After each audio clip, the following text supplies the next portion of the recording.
you guys gave us a lot of really positive rat poison. The rat poison that you usually give us is usually fatal. But the rat poison that you put out there this week was yummy. And again, in terms of quarterback, Stetson's our starting quarterback. So, again, the JT situation will be a matter of, is the situation right? And also, is he healthy enough?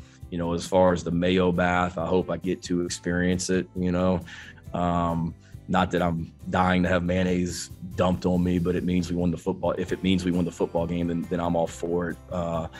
I did find out that it wasn't just going to be like naturally happen on the field. It was going to be more like an organized dumping at the end of the game, which makes you a little bit more nervous about it just because of the anticipation that exactly what's coming and when it's coming as well. But it would be a good problem that I'd love to experience. Oh, welcome in to the latest episode of that SEC podcast. I'm your host, Michael Bratton. I go by SEC Mike on Twitter. And I'm joined, as always, by my cousin Shane, who goes by Big Orange Vols on Twitter. What are you up to, you big quarantine Tennessee homer? Hey, buddy, what's going on? Oh, man, I can't believe it. We're finally here, right around the new year. We got some college football playoff games to break down, and thank goodness. Hey, everybody's piling on the SEC, Shane. Don't forget, we got 2 playoff teams, brother, that are here to save the day. We got Tennessee and Purdue. We got South Carolina versus North Carolina. So we got some picks to make heading into what should be SEC's 0-4. We're about to go 4-0 here. You know what I mean? To save this thing. Don't you think? Absolutely. I'm telling you, we're going to win the national championship too, Mike. Nobody remembers what you did in December. That's the old saying. It's who's holding the trophy in January, and it's going to be an SEC team. So, obviously, we joked about it on the last podcast. It's been a rough start, but we got a lot of games coming down the pike here, and I think we're going to have better play moving forward. And if these games aren't wake-up calls to these other programs, I mean, come on, Mike. You know what I'm saying? You can't sit there and watch that Mississippi State game. You can't watch it and say, okay, these guys came 100% ready. You saw it with Auburn. A lot of these teams are coming out, and they're just bam, bam, bam. Next thing you know, they're down the field, and they got 7 points in the scoreboard. So it's just we can't have that SEC. We can't have a slow start. So, and I don't think we're going to. So, yeah, let's get into it, brother. Yeah, before we make our picks, got to mention the sponsor, Shane. Prize Picks. Daily fantasy sports over at prizepicks.com.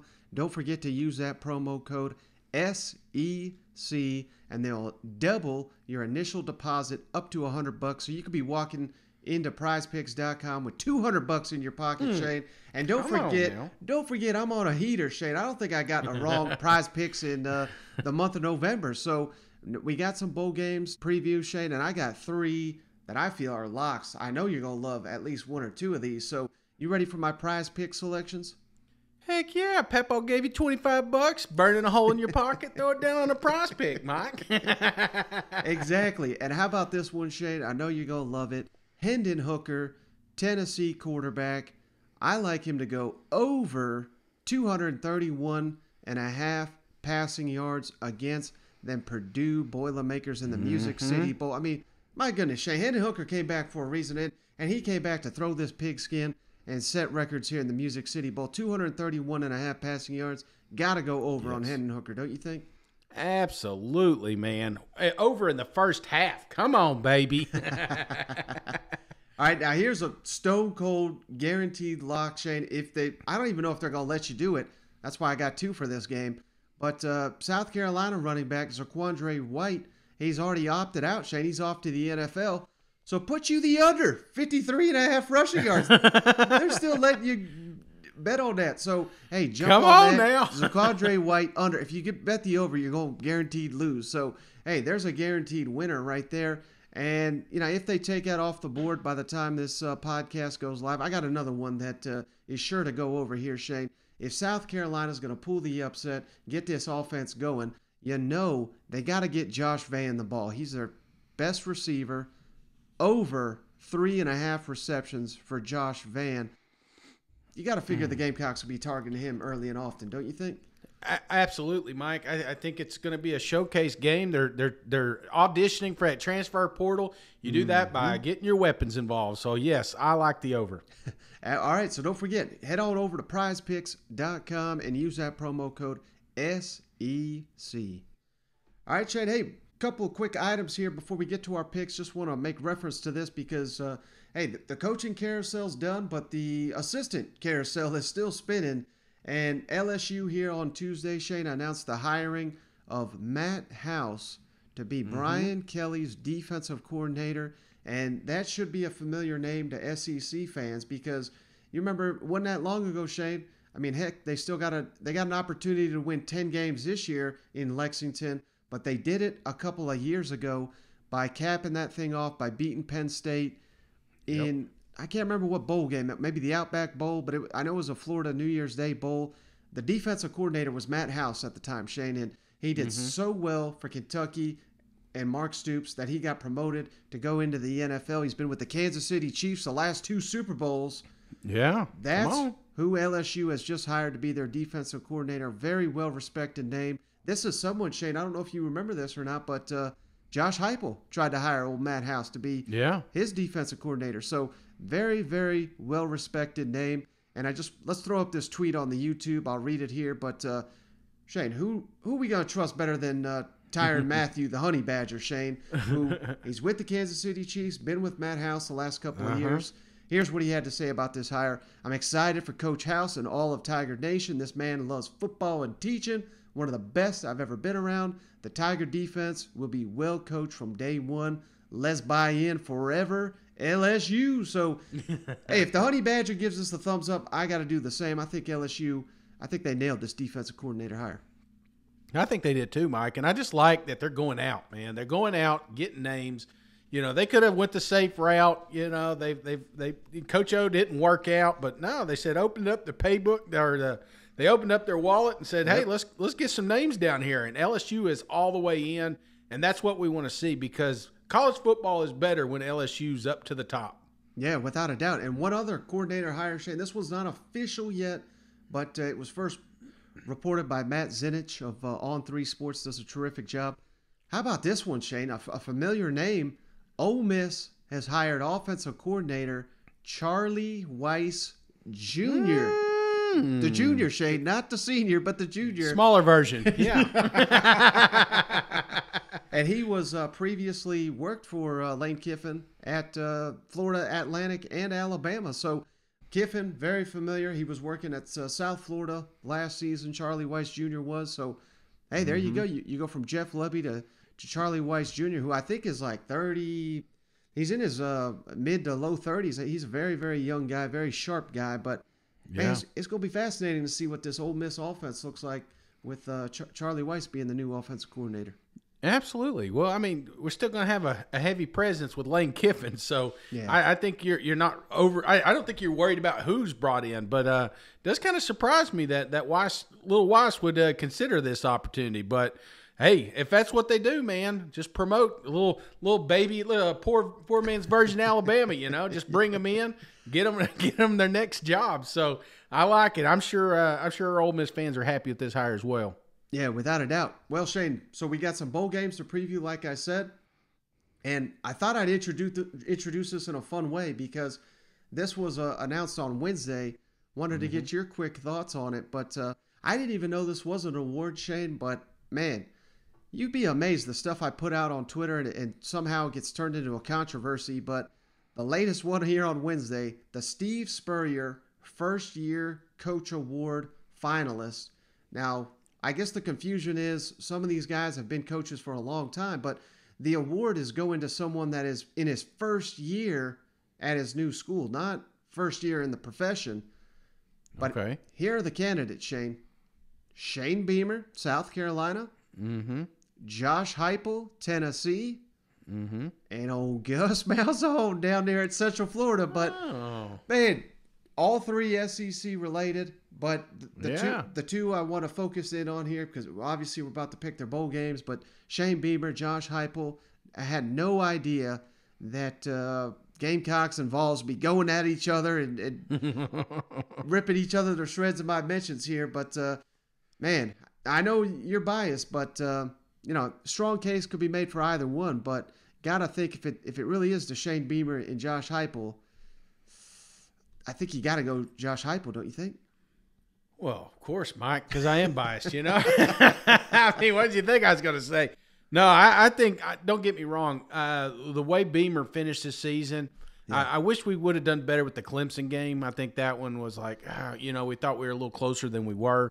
But what he's also doing in the offseason, man, he's got some big-ticket players coming in, and that's what you want to see from a first-year coach. So, I don't know. I'll go round and round with this one, but I just think right now the way Tennessee's team has just progressed throughout the season, I think I'm going to go with the Volunteers and Josh Heupel on this one. Yeah, and for me, Shane, it's mostly about that head-to-head. I know the game was in Knoxville, but it wasn't a matchup where we could complain about the officiating or some bogus thing. It was really a blowout, and I know most, especially South Carolina fans, are going to say, "Well, hell, Tennessee's got more to work with," but that was not necessarily the tune many were saying in the offseason. I mean, hey, our guy Pick Six Previews, Brett Cianca, he had South Carolina over Tennessee, and now I call that out because he was one of the few. I'm not saying it was consensus or anything, but let's not make us out to be Georgia versus South Carolina. I mean, these were these are two teams that were basically projected fairly even here in the offseason, yet it was clear as day Tennessee was the better team year one. So that I give the slight edge to Josh Heupel, even though Shane Beamer's done a hell of a job, and it looks like year two is going to be even better with the addition there of the transfers from Oklahoma. And let's not think this award is a little biased, Mike. The way I figured this thing played out, and they came up to Coach Spurrier and said, "Hey, I got an idea. We're going to give this to the first-year coach." He said, "Well, give it to that Heupel guy over at UCF. He's doing well." Well, he's not there. He's in Tennessee now. Oh, okay. Well, who's in UCF? Oh, Gus Malzahn. Okay, put him on the list. Is Heupel doing good? Well, put him on the list. And I don't know, South Carolina. Let's who they got to coach up there? That's how I imagine this Spurrier conversation went down. A lot of great coaches. I joke, man. I joke. I think South Carolina Tennessee fans they're all happy, man. I don't think they're exactly finishing the season the way they wanted to, but I definitely think there was a part of the season they thought this thing could have been a lot worse than it is. So I think both deserve to be on this list. Well, speaking of finishing strong, Shane, let's do that right here because we got us a bowl game to preview here, the Duke Mayo Bowl. We got a dumpage of some mayonnaise on the line. Both coaches, Mac Brown and Shane Beamer, open to getting dumped by the Mayo here in a game in Charlotte, South Carolina versus North Carolina. Tar Heels favored by 9.5 points. The over-under 57.5 total points in this ball game. This is going to be the first game here that kicks off here on Thursday, leading up to the Music City Bowl. But North Carolina, South Carolina, Shane, who you got in the matchup? Oh, Mike. I've been pretty bad at betting here lately. You know what I'm saying? I'm getting biased, and I want to pick the SEC teams because I know they're better than all these other teams, but part of me wants to flip the script here, Mike, just so I could start winning some SEC games. You know what I'm saying? Right. The thing that scares me about this is North Carolina's passing attack. What else scares me about it is they got a pretty good running back. Seen him play before, I don't know if he's opted out. So let me ask you, Mike, because I haven't done a lot of North Carolina research here, because that's what I do, Mike. I just show up to the show here unprepared. Do we got any I know you said to opt out with White, but is there anybody else opting out of this game that you can give me a heads up before I put some money on this thing? Yeah, South Carolina's best defensive lineman, J.J. Enagbare, he is opted out. Zaquandre Wright, we already mentioned for South Carolina. I think off the top of my head, those are the big ones. And unfortunately for the Gamecocks, it's the flip side for North Carolina because Sam Hell, their outstanding senior quarterback, a lot of people assumed he'd opt out because he may be first-round pick, but no, he's in it, man. He's in it to win it.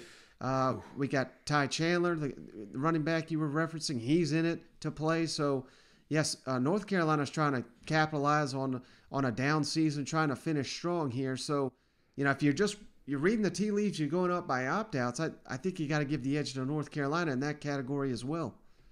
Yeah, I'm trying to be positive, Mike. Here, I just told him the coach ain't the best, and now I'm trying my best to give South Carolina the nod here, but I don't see it. I think here's the problem, man.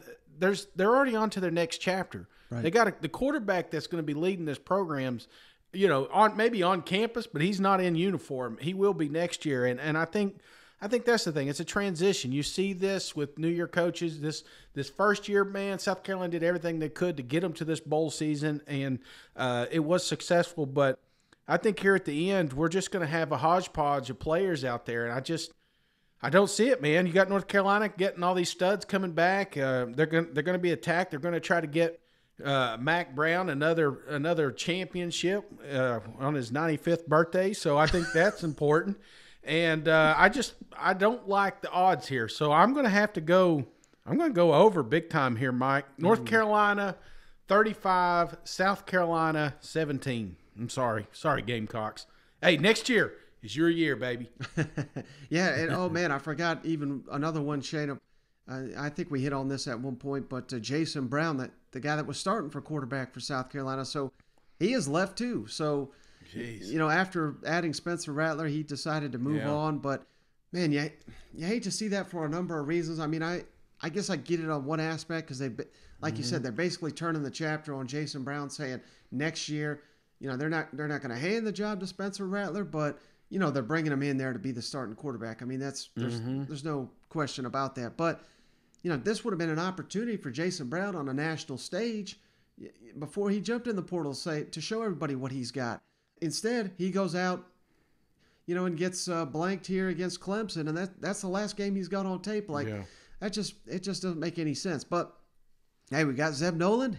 He's won us a game or two here this season for the Gamecocks. Maybe he can get it done, but man, I'm looking at this offensive efficiency shape for South Carolina, 112th in the country.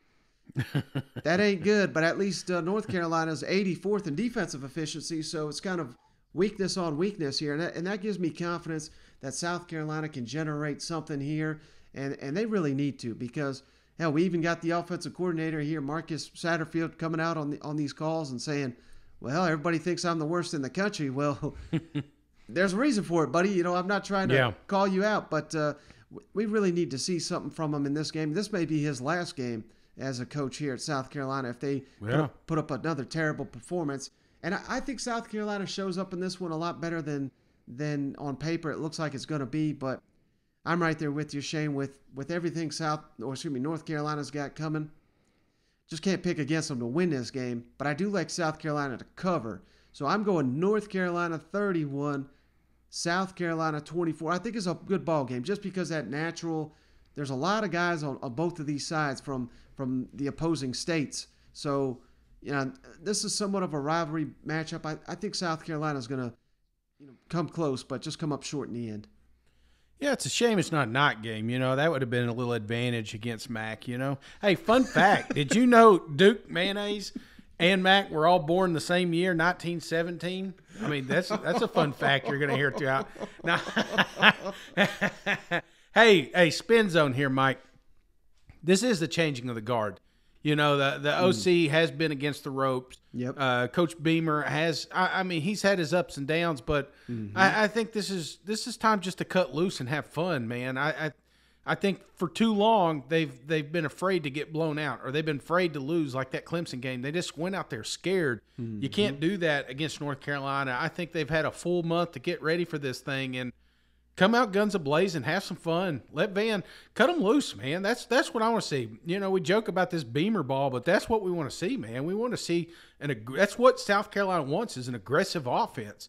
You see some of these other coaches doing it, and it's time for us to do it. So, yeah, I think spin zone here. Obviously, I've got North Carolina winning this game, but part of me says, I don't know. What if South Carolina is the one that comes out ready to play? So I don't know. That's the best part. We just get to kind of get a glimpse, a little snapshot of what South Carolina is going to look like next year. Yeah, and if nothing else, it seems like all the underdogs are winning this bowl season. So yeah, that's true. That's in your favor too, there, Gamecocks. Hey, and I picked North Carolina. You're welcome. I'm 0-4, you know.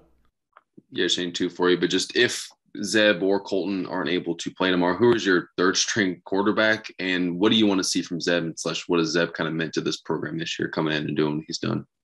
Yeah, Zeb's been just steady, and when he was playing, obviously, he led us to 2 wins at the beginning of the season, and a great win against Vanderbilt at the end, and then people forget when he got hurt against Georgia, he had taken us right down the field on the first drive, and we were going in to score when he got injured.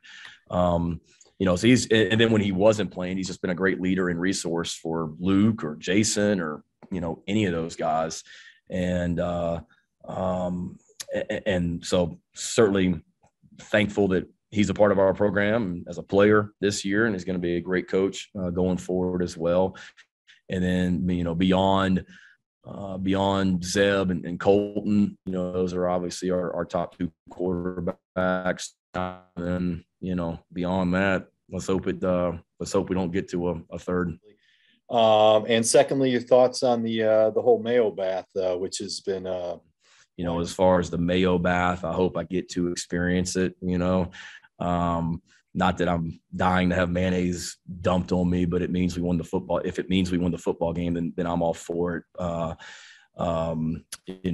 did find out that it wasn't just going to be like naturally happen on the field. It was going to be more like an organized dumping at the end of the game, which makes you a little bit more nervous about it, just because of the anticipation that exactly what's coming and when it's coming as well. But it would be a good problem that I'd love to experience. All right, Shane, how about the Music City Bowl? I'll be there in person with the Flying Hawaiian. Shane would have been, he's been locked down in quarantine over there. But them Vols, Shane, favored by 6 points over Purdue, over under 64.5 total points. The game's here in Nashville. Josh Heupel announced Cade Mays is out for the Music City Bowl. He's been injured. He missed the Vanderbilt game too. You hate for a senior to go out that way, not being able to. He tried to give it a go, but aside from Cade Mays, we know Alontae Taylor also not going to be participating for Tennessee. But while those are leaders, those are key players for the Vols. It's some heavy hitters for Purdue. They had 2 All-Americans. Their number 1 receiver, their best pass rusher, they're opted out. Their number 2 receiver not playing in the game due to academics. I believe they have 2 other defensive players not participating in this football game that are key players. So a lot to like about them Vols in this game, Shane. So who you got in the matchup? Tennessee, Purdue in the Music City Bowl. I don't think I should have mixed these meds and Coors Light together. Getting a little loopy over here, man. I'm just rambling. Feels like it's midnight. But it tastes too good. Okay. All right, where we at? Tennessee, Purdue. All right, you ready? Mike, if anybody can get the SEC back on track, it is my Tennessee Volunteers. There's something about this game, Mike. I've always worried about Tennessee in bowl games, especially ones they don't really care about. This is one that they do. And we've got, like you said, you're seeing kind of an opposite trend here in Knoxville. A lot of opt-ins. A lot of people having the opportunity to leave, and they're not. And then you got Purdue, some of their best players opting out. It's in Nashville. It might as well be a damn home game. So, I think this one gets loud and rowdy, and I think we're up 28 points by half. So, give me Tennessee. I still think it's going to be a fun, exciting game because don't get me wrong, Purdue can move the ball. Purdue they can score just as easy as Tennessee can. It's just I just think Heupel and the offense, I don't know. It's show-off time right now. There's still a lot of kids they're trying to get in the portals. A lot of recruits they're still trying to get on campus. You do that when you can showcase what your team's going to be like next year. So give me Tennessee Volunteers big on here, Mike. 51, Purdue 38. High-scoring game. Yeah, it's going to be like one of those – those all-star basketball games when they get up like 140 points? That's what I feel like, man. I think everybody's going to just turn the defense off and let these boys play. So I expect a lot of offense in this one. Well, Shane, this is something that we've not really had the opportunity to talk about just yet. I'll make my picks here in a second. But, what this is starting to remind me of here, Shane, with Josh Heupel in Tennessee. You mentioned all the opt-ins. Of course, Hendon Hooker, Cedric Tillman, their number one receiver, he just announced. Solomon Page, the receiver. Warren, the tight end. I believe they've had several others. Jerome Carvin.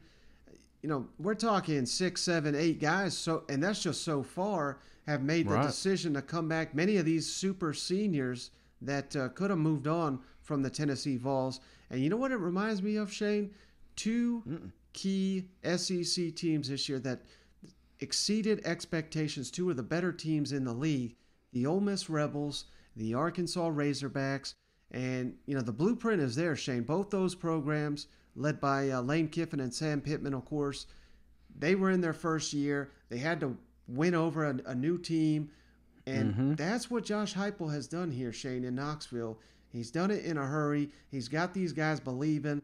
And, man, so much momentum here on Rocky Top. And I really think that, as long as they put in the work this offseason, we're going to see the similar thing next season for Tennessee like we saw, Ole Miss in the Sugar Bowl right now. Arkansas's in a New Year's Day Bowl. I mean, that is what you're shooting for if you're Tennessee next season. Hell, we saw it. I don't know if you saw this, Shane, but Josh Heupel, when he found out Hendon Hooker was coming back, he said, let's go to Atlanta. Like, that's the goal now. Yeah. And it's got to start with the belief. I mean, I know Tennessee's a million miles away from winning the SEC championship as far as right now, but this is where it begins. And it's got to continue on into the Music City Bowl against a Purdue team missing several key players. And this is something we've hit on all offseason, Shane. Normally, Tennessee and expectations don't mix well, brother. And it's like you're saying, anytime Tennessee's expected to win a bowl game, everyone's predicting them to do it. That's when they come out flat. But this is a new era, Shane, and it has been since Josh Heupel got there. They're supposed to win big. They're going to win big here, Shane. Get the hell out of here with this Purdue. I'm not going quite as crazy as you. I'm going Tennessee 38, Purdue 24. Vols get the win. Vols get the cover in what's expected to be a sellout crowd here. Music City Bowl. Got to believe there's going to be more Tennessee fans than Purdue, given that the game's in the mid-state area here. So, yeah, this should be a huge, huge win for Josh Heupel and company heading into the offseason. Mike, can you do me a favor when you get there? Can you, in my seat, can you lay down a Coors Light, and when we win that game, will you drink it for me? Just in my honor. I wish I could be there, but I can't. Still going to be in lockdown till the 1st, so at least I don't know how long. But that's a promise, buddy. Hey, I'll knock down 2 for you. How's that? All right, appreciate that, man. Yeah, I was hoping to see the last game of the year. It sucks. COVID got me, but I think Tennessee gets this one, brother. I think they get the SEC back on track. Yeah, without a doubt. The administration made the decision a while back to allow Tennessee to play in the bowl game. Looking back on that, how much do you appreciate that, considering that you're in Nashville right now? Yeah, I appreciate that from our administration. They're going to support and give our players every tool, every resource, but also just support them in their mission and make sure that we have a great player experience in every facet of our program. And I said when I took the job, all those things that happened before I got there really felt like we're going to be a speed bump. That's been proven to really kind of play out, and the kids inside of our program have bought into the culture, bought into competing every single day, and that's why we're here and have this opportunity to play inside this bowl game. Josh, why is this offensive system, why does this work for you? Why did you pick this kind of system to coach and to utilize? Yeah, at the end of the day, it's an exciting brand of football. I think young people, young players, playmakers, and big skill want to be a part of it. At the end of the day, offensively, you're trying to find ways to put your kids in a position to be successful. Our tempo is a portion of how we try to apply pressure to defense and dictate the flow of the football game. Well, hey, Shane, we got 2 playoff games to break down. Because I'm going to be at the game, I'm going to be out drinking late. I'm not going to be able to hop on the show and pod up here on Thursday evening. So we're going to do these playoff games now, Shane. And we got to start with the first one, Shane, in the Cotton Bowl. Alabama versus Cincinnati. Crimson Tide favored by 13.5 points. The over-under's 57.5. And, of course, everybody's expecting Alabama to roll. How do you got it, Shane? Rolling. I've been saying it this whole time. How many times I got to put Cincinnati down?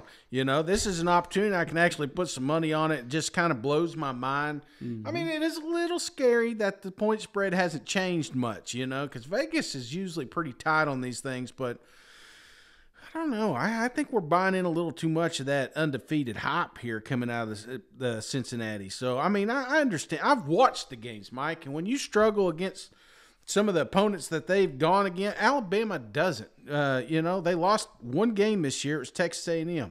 Auburn gave them a hell of a game. But other than that, man, it's been pretty much – I mean, even Georgia, they the number one team in the country, and everybody crowned them, Right. They came out and they beat them. I just don't see Alabama slowing down. Nick Saban's going to have these boys. I know COVID tried to get them. But Alabama is just too dominant. Not even close here. This game is a blowout by halftime, brother. Give me Alabama 42, Cincinnati 14. Get the hell out of here. Put your money on Bama. Come on. I haven't been this confident in a game since that Missouri Army game. That one didn't turn out my way, but I'm just saying, I'm looking at the spread and it blows my mind because I've seen the team. It's not like Cincinnati. I mean, yes, they beat Notre Dame early. You know what I'm saying? But right. I think there's a lot of teams that could beat Notre Dame. There's a reason Brian Kelly got the hell out of there. Well, I wonder at all, Shane, if, last time we picked an Alabama football game, we both picked against the Crimson Tide, despite, that team having their back against the wall. Everybody and their mother was picking Georgia to win that game. Mm-hmm. Now the script is flipped, so to speak, where everybody's got Alabama. Nobody's giving Cincinnati a shot. Yep. He is. Cincinnati's got, a prolific quarterback that's a dual threat. He can run, he can throw. Those are the quarterbacks, Shane, that always give Alabama the most trouble, those dual threats. Could that be same case here? Luke Fickell, we always hear what a great coach he is. He's turning down this job. He's turning down that job. Probably Notre Dame, I think, tried to get him there. Couldn't get him pried away from Cincinnati. Cincinnati, Shane, they actually have 2 All-Americans in their defensive backfield, including Ahmad Garner, who he has allowed only 8 completions, Shane, all season long. Mm-hmm. You got to think he's going to be matched up one-on-one with Jamison Williams the entire game.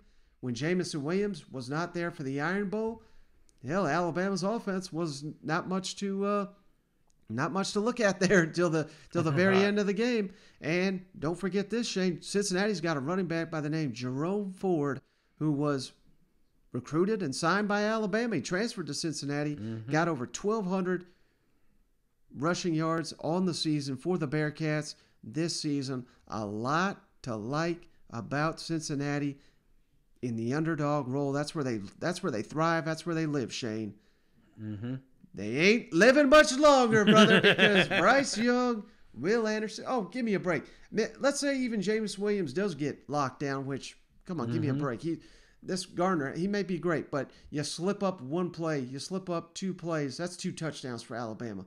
You got to get on Jameson Williams every single snap of the game, and I've yet to see it. I mean, I referenced the Iron Bowl. The only reason we didn't see it is because he got targeted, he got booted from the game. So, hell, maybe Cincinnati's just going to be diving helmet first into that guy to get him booted from the game. But, joking aside, the mismatch of the game here, Shay, is going to be the Alabama's front 7 on Cincinnati's offensive line. They're just going to get decimated. And it's probably going to be the reverse. Yeah. I know Alabama's offensive line, there's, haters out there who saying, they have struggled in the SEC. That's fair. But Cincinnati ain't got no SEC linemen last time I checked, Shane. So this is going to be an easy cruise control game. I think this is one where Alabama's playing the backups here by the second half. So I got Alabama big, and I still got them winning the spread. I'm going Alabama 45, Cincinnati. I think they're going to score a late touchdown or 2, so I'm giving them 20 points. They'll make it look a 25-point beatdown respectable. Oh, man, I can't wait for this one.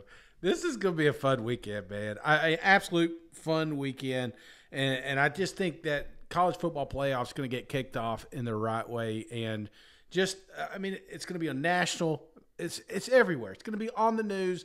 SEC is the most dominating conference, and that's going to be the theme coming in here, because SEC teams have been getting beat here in these bowl games, but now we're getting to some of these that really matter. Mm-hmm. You know what I'm saying? And I'm not trying to discredit some of those other ones, but we've already went through that.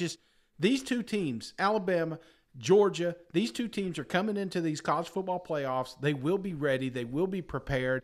And they're coming out guns and blazing because they're preparing for the final week. And I just think it's going to be pure domination with this program. Alabama is hitting on all cylinders. If they look anything remotely similar to the SEC championship game, like I said, this thing's over at half. Yeah, without a doubt, Shane. And we got one more. The night game, this should be the better game. At least should be on paper. Georgia favored by 7.5 over Michigan in the Orange Bowl. The over-under 45.5 points, Shane. And then before we make our picks, let's kick it over here real quick to Kirby Smart, Todd Bunkin, who kind of shared insight into the big question there everybody's got with the Bulldogs. JT Daniels, Stetson Bennett, what's going on behind the scenes, and why Georgia is sticking with Stetson Bennett. Yeah, Kirby, when the quarterbacks come up, you likened it to other positions as far as the competitions. But is it different when it comes to making a substitution at that position just because of the gravity, as you've mentioned, the rhythm? Are coaches maybe more reluctant to make a change there than they would at safety or right guard because of that team rhythm or the styles of the quarterbacks? I think it's hard to say. I think it's all based on the situation in the game, the things you've discussed prior to, what's going on in the game, how has practice gone during the week and previous weeks. It's certainly something that we talk about as a staff. But, yeah, it's different than other positions when it comes to making that decision for your whole team. And certainly that guy is the face and the leader of the team and gets the most reps. But it's something that the offensive staff and ourselves, we talk about a lot. But I'll be honest with you, I've been really confident in Stetson. I'm confident in Stetson now. I'm confident in JT. And I thought Coach Munkin did a great job addressing some of that yesterday. And we've got confidence in all our quarterbacks. Is there a plan for how much JT plays? And again, in terms of quarterback, Stetson's our starting quarterback. So, again, the JT situation will be a matter of, is the situation right? And also, is he healthy enough? The reason Stetson Bennett plays is we think he gives us the best chance to win. Without getting into too much detail, we think he gives us the best chance to win. And that's really the end of that question. Don't worry, Todd. I'll press more on quarterback. So, look, JT is the starter when the season starts. He plays well. When he gets hurt twice, Stetson then becomes basically at this point the permanent starter, even though JT apparently is healthy. I think the question a lot of fans have, a lot of people like me also have, is basically what changed. I mean, you guys did know what Stetson brought to the table, and you knew what JT brought to the table. So what did change to make Stetson the starter? Well, probably not a lot in terms of our confidence of both players. I think that's probably the best way to put it. I think Stetson, at times, I'm talking about me, have probably undervalued his skill set. We've tried to elevate guys that have talent on our roster, and we do that at every position.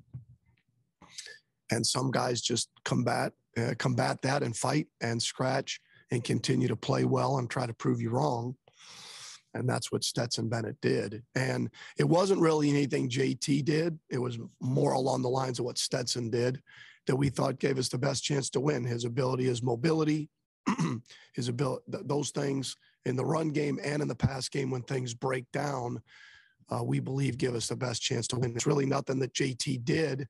And it just happened where Stetson got an opportunity, took advantage of that opportunity. We continued to win. It never really ended up flipping the other way. I can't say that because they're really talented players. Carson Beck's a talented player. Brock Vandegrift's a talented player. Sometimes opportunity leads to, things that end up going in your direction I don't know if I said that exactly right, but it never went back the other way where JT got a chance to get in there. And so it's just the way it is, and we believe that he gives us the best chance to win in a couple of those things of what I've said.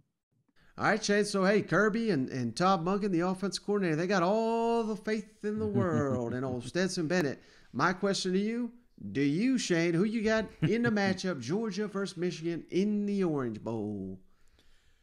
Oh, Mike. This one's tough, but I think you got to stick with Bennett. You know what I'm saying?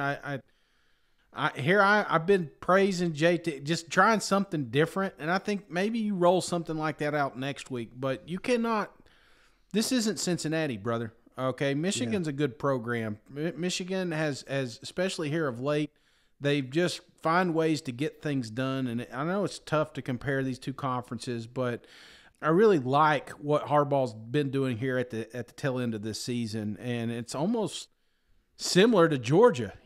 Aggressive, strong defense with a running attack. Right. So I think we've got two mirrored programs here. The good news is we've got more talent. That's why I still like Georgia Bulldogs, because I think on both sides of the line of scrimmage that we can really lean into these guys and just do what Georgia has done all throughout the season. It will work against Michigan. It won't work against teams like Alabama. So I think that the time to show all your cards is not this week. I think you go in with what's been working all season long, and that's Stetson. That's this running game. That's this defense.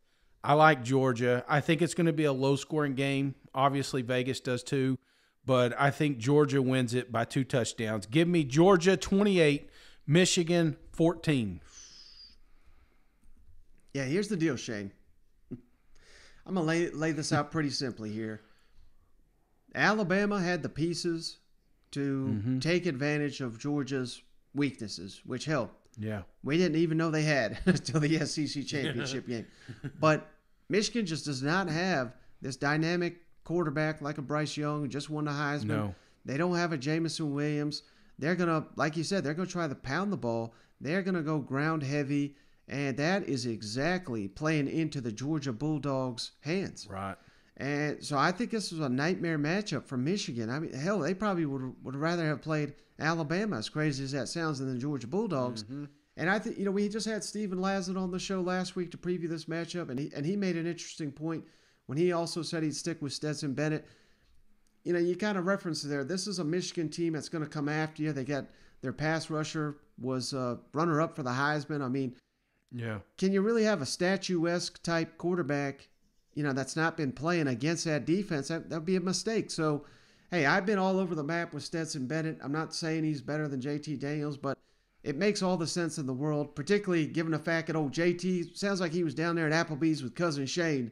And he was now he had the COVID as well. That has been largely reported. So he's probably missed a significant amount of practice time here. Just wouldn't have made a ton of sense to have JT Daniels starting in this matchup with so much on the line. So yeah, I'm right there with you. Now, speaking of Michigan's quarterback, Shane, his name's Cade McNamara.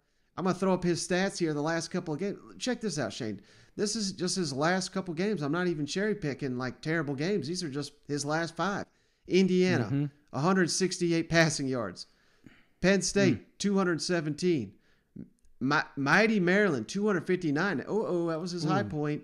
Ohio State, 159 passing yards, no touchdown, interception. Iowa, 169 passing, 1 touchdown, 1 interception. This is a guy that's going to beat them Georgia Bulldogs and this defense? Hell no. I think Georgia, after that horrible, disappointing performance in the SEC championship game, I think they got a chip on their shoulder, Shane. I think they're going to come out of here and want to prove something that they are the most dominant deep. Hell, Shane, a couple weeks ago, we were saying this is the best defense of all time. That's the defense that shows up here in the college football playoff. Georgia, 27. Michigan, 0. Goose egg. the Michigan Wolverines, and I think it's going to set up an epic showdown here between Alabama and Georgia in the national championship, and I can't wait for it. Absolutely, man. But the storyline shouldn't be JT. I still think you got to get some more weapons involved, not just the running game, not just Bowers. You know, we got another. Hopefully, Pickens is healthy now. Right. You know, he comes in and he can bring a little bit more spark to this offense because, you know, if the mailman's got some more weapons to distribute among, you know, that's the problem they had with Alabama. They just got too bottlenecked there and one dimensional. It felt like at times. So I'm not saying the mailman's the answer all the way through, but I think this week, you hit the nail on the head. This isn't going to come down to a high-scoring offensive game. It's going to come down to defense, fundamentals, and running, and that's just what Georgia is so damn good at. So, yeah, I like Georgia. I think this one's – I don't think it's over at half like the Alabama game, but I think – let me ask you, should the rope be smaller for Stetson here? I mean – Is there some sort of scenario playing in your mind where maybe JT comes in for a couple series, maybe in the third quarter or something like that, you know, just to see how he is, see if he is even game ready, you know, just to even put the tape out there to give something for Nick Saban to add in practice. I mean, you know what I'm saying? It's right. Chess, not checkers. So do you see something like that just to keep Alabama on their toes? Yeah, it's interesting that you asked that, Shane, because Kirby was asked something like that here on Wednesday, and he wouldn't really answer the question, kept it vague, but I think you almost have to. And, you know, we're saying stick with Stetson largely in part of the matchup, but if Georgia wins, if Alabama wins like we anticipate they will, man, we are setting up again, Georgia, they can't let Alabama score 40 points on them once again, but it's going to be tough to limit them to under 30, I would imagine. You know, so, yeah. I mean, it may be, I don't want to call it a shootout because I don't know if that's the proper term, but it might be the first team to 35 wins a national championship. And, hell, we've seen Stetson twice against Alabama, and he has not been able to get anywhere close to that. So you may need JT Daniels in that championship. So, hey, maybe that's just the benefit of having two quarterbacks, brother, where, you know, you pick one based on the matchup, and I think given that we've seen it twice. I know it was two different seasons, so maybe that's not fair, but we certainly have seen it once this year, Georgia versus Alabama, and Stetson he's just not on the same level as Bryce Young when it comes to overall talent, where JT Daniels may be your answer there. So, yeah, I think I get JT Daniels as many reps as I can in this football game and try to get him ready to go. And maybe he's your answer to get Georgia finally winning that elusive national championship here in a couple weeks. Heck yeah. I'm ready, baby. Yeah, I'm ready. I'm fired up for these college football playoff matchups. Fired up for Tennessee, South Carolina bowl games as well. It's time to get this SEC tuned up right. Let's go 4-0 this weekend, heading into Saturday, New Year's Eve, or New Year's Day, excuse me. Man, we got more games to preview on that day as well. So I think it's a great place to cut it, Shane. Cannot wait. I'm ready to drink some beers. I'm going to be drinking them for you in that stadium. But anything else before we hop off the line? Yeah, well, I mean, it's Happy New Year's, guys. We're not going to see it till 2022, and you know, some of us are like myself are just glad 21 is done. Man, it's been real. I thought 20 sucked, but damn, 21 COVID twice in 1 year. I better get some scratch offs, Mike, because I'm due, baby. You know, so. But no, I'm ready for a new year. You know, this podcast it continues to grow, and it continues to grow because of listeners, Mike. It continues to grow because of the work you put into this. You know, it's been a fantastic year. We're gonna have a recap show for sure at the end of the season. We're gonna kind of, I guess, be our New Year's thing. We wanted to sit fireside chat and just talk about college football and things we saw this year, things we're excited about going into 2022. So we'll spend some more time on that. But right now, we just want to get through these playoffs and bowl games. And I just wanted to wish everybody a happy New Year's and just be safe out there, guys and girls. Yeah, absolutely. Enjoy it. Enjoy all this great football. But, hey, key thing Shane said there, be safe.